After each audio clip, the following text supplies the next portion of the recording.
Oke, kali ini kita akan bahas tentang cybersecurity. Jadi apa itu cybersecurity? Menurut Cisco, cybersecurity adalah cara atau proses untuk memproteksi dan merecovery sistem, network, dan program dari serangan digital. Dalam dunia security, itu ada beberapa bahasa. Yang pertama ada yang disebut dengan IT security. Nah, IT security ini adalah dalam lingkup yang luas. IT security ini mengamankan keseluruhan dari sisi fisik dan digital.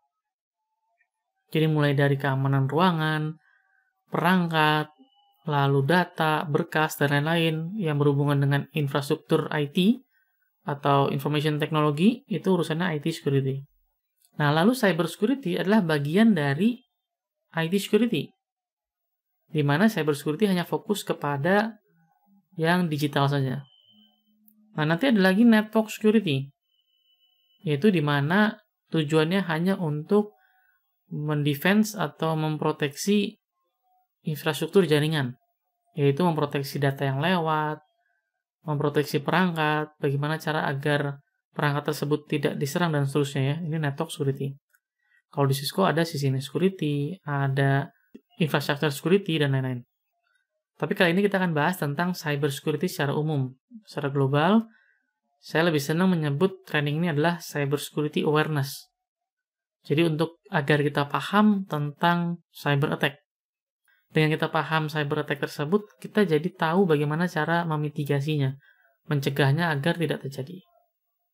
Di dunia cyber security, ada yang disebut dengan hacker. Nah, ini biasanya konotasinya selalu buruk ya, hacker. Tapi hacker itu ada berbagai macam jenis. Yang pertama ada yang disebut dengan black hat hacker, yang pakai topi hitam. Nah, ini contoh aja ya. Ini bukan hacker sebenarnya. Lalu ada yang disebut juga dengan white hat hacker.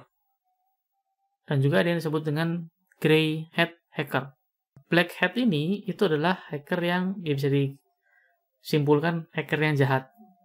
Kriminal ini disebutnya black hat. Lalu ada hacker yang baik. Yang baik itu yang bagaimana?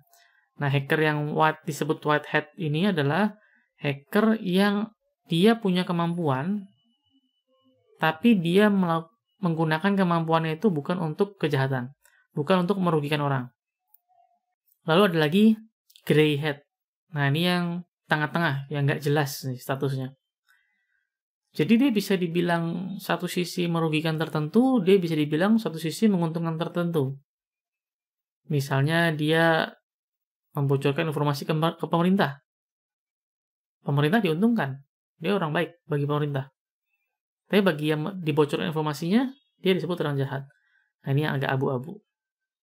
Ini cuma sekilas saja untuk meluruskan tentang sebutan kata hacker. Jadi tidak semua hacker itu jahat. Konotasinya tidak selalu buruk. Jadi orang yang paham tentang teknologi security atau cyber security itu bisa disebut hacker juga.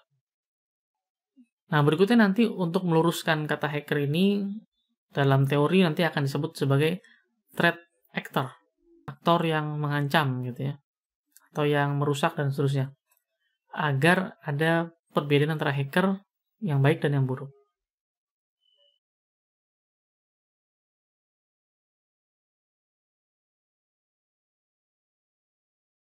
Hacker ini atau threat actor ini itu diklasifikasikan menjadi beberapa jenis lagi.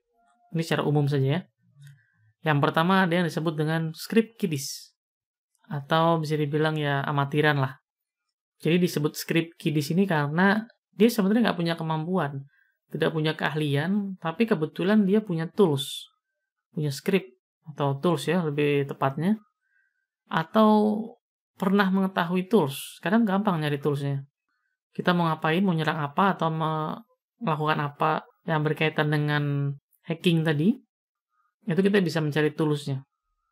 Nah, orang-orang yang hanya menggunakan tools ini dikategorikan sebagai script kiddies. Lalu ada lagi yang disebut dengan vulnerability broker. Nah, ini dia orang yang mencari vulnerability. Vulnerability itu kelemahan ya, kelemahan suatu sistem atau celah yang sengaja dicari oleh orang tertentu untuk dijual. Nah, ini ada yang menjual di pasar gelap. Ya sebenarnya nggak gelap-gelap banget sih. Bahkan di forum-forum pun ada yang menjual. Tapi biasanya kalau yang penting-penting itu ya di pasar gelap biasanya. Nah, untuk apa vulnerability ini dijual? Yaitu dibeli oleh threat actor yang lain, digunakan untuk keperluan lain. Misalnya untuk membuat malware, untuk melakukan penyerangan, dan seterusnya. Berikutnya ada yang disebut dengan hacktivist. Nah, ini aktivis ya. Jadi dia melakukan kegiatan hacking dalam rangka tidak senang atau protes, biasanya terhadap pemerintah. Nah, ini biasanya situs-situs pemerintahan suka diserang nih. Situs apa, lalu di-blok, diganti gambarnya, dan seterusnya. Ini sering terjadi ya. Lalu yang paling banyak adalah disebut dengan cyber criminal. Nah, ini ya benar-benar kriminal ya. Dia melakukan kejahatan, mencuri data, mencuri informasi, merusak sistem, dan lain-lain untuk kebutuhan uang. Dan yang terakhir ada yang disebut dengan state sponsor hacker. Nah, ini adalah threat actor yang dibiayai oleh suatu pemerintah atau suatu institusi untuk menyerang suatu negara atau menyerang perusahaan lain dan seterusnya. Ini yang dibayar oleh perusahaan. Itu tentang threat actor atau yang sering disebut dengan hacker.